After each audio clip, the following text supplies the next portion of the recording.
You quote from yourself aged 15, writing to your future self. Yeah. Do you remember this passage? I do. I mean, I can't quote it. I have oh, it. Gosh. Could you read it? To myself, not to be read until I'm 25. I know what you will think when you read this. You will be embarrassed. You will scoff and sneer. Well, I tell you now that everything I feel now, everything I am now, is truer and better than anything I shall ever be. Ever.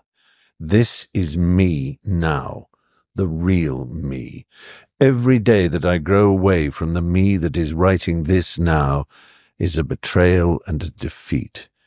I expect you will screw this up into a ball with sophisticated disgust, or at best with tolerant amusement.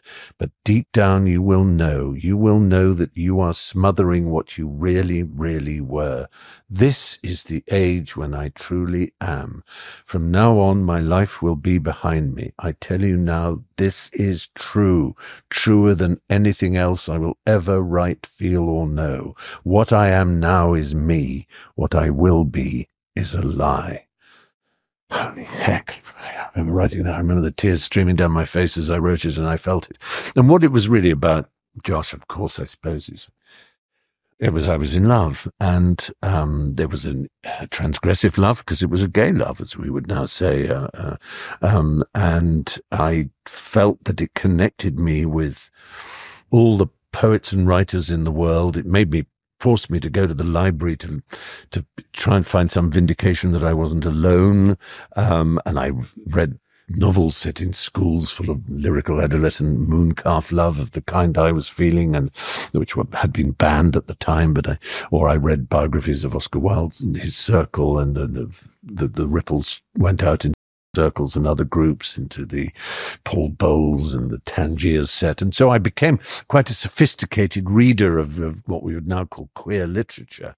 But also it gave me a sense that there was compromise in the later lives that I was reading, that the purity and ferocity of what I felt, and also a very adolescent sense that I could connect with nature, that the drops of dew on a tree spoke to me more than to others, and not just that grown-ups, because car keys and mortgages and having lawnmowers and all the attributions and things of adulthood that the other boys so looked forward to, I saw as growing away from this intensity. And although it's a bit like a Chinese foot massage. It's absolute agony, but you love it. it's, and I loved this agony. It was, Catullus, odi et amo, I hate and I love. And it was so intense, and I felt it so powerfully. And I suppose unusually for a teenager, I had an element of the literary nous to be able to put it down, as it were. And I was asked by Gay Times many years later to respond or to write a letter to my 15-year-old self. And I said, oh, well, that's interesting, because my 15-year-old self wrote a letter to me. And they said, what do you mean? And I pointed them to that, and they said, well, can you reply to it? So I did actually write back. What did the reply say?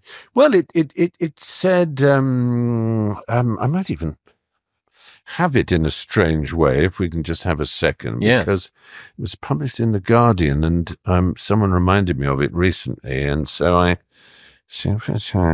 won't read the whole thing. Well, I can. You can always cut it, I suppose. Dearest absurd child, I hope you are well. I know you are not. As it happens, you wrote in 1973 a letter to your future self, and it's high time that your future self had the decency to write back. You declared in that letter, reproduced in your 1997 autobiography, Moab is my washpot, that everything I feel now as an adolescent is true. You went on to affirm that if ever you dared in later life to repudiate, deny, or mock your 16-year-old self, it would be a lie, a traducing, treasonable lie, a crime against adolescence. This is who I am, you wrote. Each day that passes, I grow away from my true self. Every inch I take towards adulthood is a betrayal. Oh, Lord love you, Stephen, how I admire your arrogance and rage and misery, how pure and righteous they are, and how passionately storm-drenched was your adolescence, how filled with true feeling, fury, despair, joy, anxiety, shame, pride, and above all, supremely above all, how overpowered it was by love. My eyes fill with tears just to think of you, of me. Tears splash onto my keyboard now.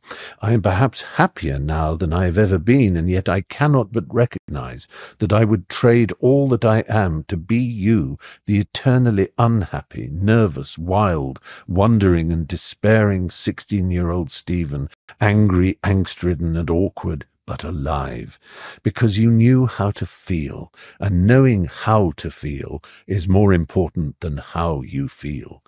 Deadness of soul is the only unpardonable crime, and if there is one thing happiness can do, it is mask deadness of soul. I finally know now, as I easily knew then, that the most important thing is love. It doesn't matter in the slightest whether that love is for someone of your own sex or not. Gay issues are important, and I shall come to them in a moment, but they shrivel like a salted snail when compared to the towering question of love.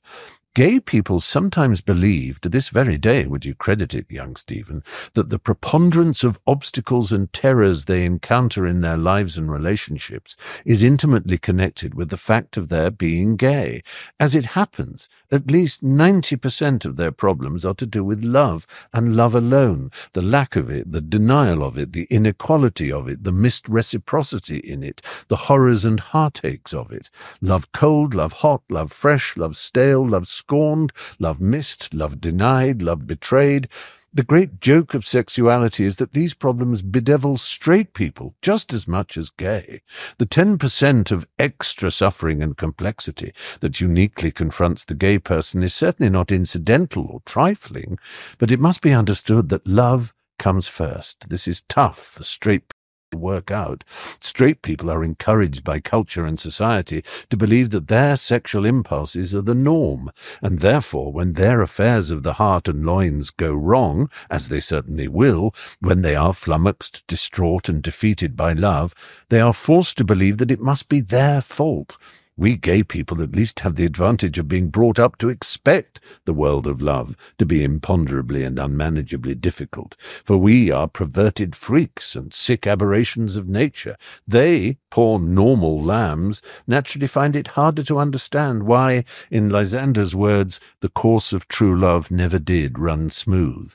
Sexual availability, so long an impossible dream in your age, becomes the norm in the late 70s and early 80s, only to be shattered by a new disease whose horrors you cannot even imagine. You would little believe that I can say to you now, across the gap of 35 years, that we are the blessed ones.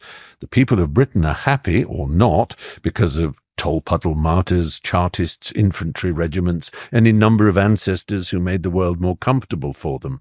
And we gay people are happy now, or not, in large part thanks to Stonewall rioters, Harvey Milk, Dennis Lemon, Gay News, Ian McKellen, et al., and the battered bodies of bullied, beaten and abused gay men and women who stood up to be counted and refused to apologize for the way they were.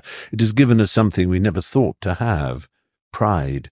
For 1,000 years, shame was our lot, and now, turning on a sixpence, we have arrived at pride, without even, it seems, an intervening period of, well, it's okay, I suppose, wouldn't have chosen it, but there you go. Who'd have thought it? I know what you're doing now, young Stephen. It's early 1973. You're in the library, cross-referencing bibliographies so that you can find out more and more examples of queer people in history, art, and literature against whom you to validate yourself. Leonardo, Tchaikovsky, Wilde, Barons Corvo and von Glurden, Robin Morm, Worsley, An Englishman, Jean Genet, Cavafy, Montelon, Roger Perifete, Mary Renault, Michael Campbell, Michael Davies, Angus Stewart, Gore Vidal, John Ritchie, William Burroughs. So many great spirits really do confirm that hope. It emboldens you to know that such a number of brilliant, if often doomed souls shared the same impulse and desires as you. I know the index card waltz of autobiographies, poems, and novels you were dancing. Those same names are still so close to the surface of my mind nearly 4 decades later.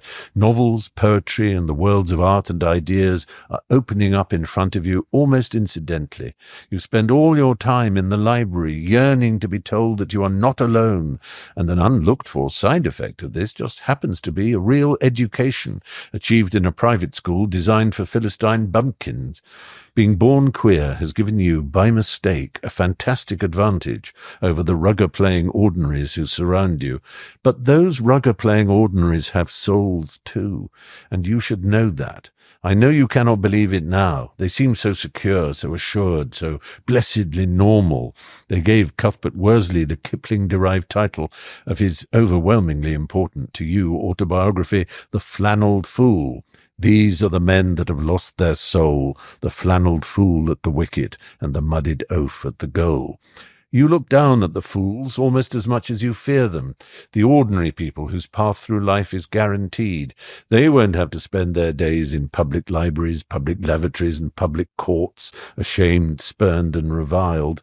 There is no internet, no gay news, no gay chat lines, no men seeking men personals, no out and proud celebs, just a world of shame and secrecy. Somehow, as you age, a miracle will be wrought. You will begin by descending deeper into the depths, expulsion, crime, and prison. Nothing really to do with being gay, but everything to do with love and your inability to cope with it. Yet you will, as the Regency rakes used to say, make a recover, and find yourself at university, where it will be astonishingly easy to be open about your sexuality. No great trick, for the university is Cambridge, long a hotbed of righteous tolerance, heavy petting and homo-hysteria. You will emerge from Cambridge and enter a world where being out is no big deal, although a puzzlingly small number of your coevals will find it as easy as you to emerge from the shadows. But before you damn anyone for failing to come out, look to their parents. The answer almost always lies there. Oh, how lucky in that department, as in so many, you are, young Stephen. But don't kid yourself. For millions of teenagers around Britain and everywhere else, it's still 1973.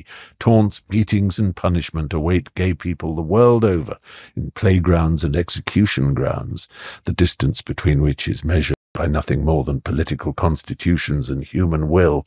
Yes, you will grow to be a very, very, very, very lucky man who is able to express his nature out loud without fear of hatred or reprisal from any except the most deluded, demented, and sad. But that is a small battle won. A whole theatre of war. The theatre of war is bigger than the simple issue of being gay, just as the question of love swamps the question of mere sexuality. For alongside sexual politics, the entire achievement of the Enlightenment, which led, inter alia, to gay liberation, is under threat like never before. The cruel, hypocritical and loveless hand of religion and absolutism has fallen on the world once more. So my message from the future is twofold. Fear not, young Stephen. Your life will unfold in richer, more accepted and happier ways than you had ever dared hope.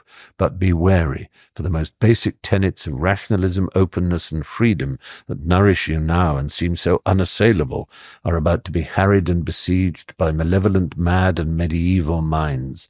You poor, dear thing, look at you weltering in your misery. The extraordinary truth is that you want to stay there.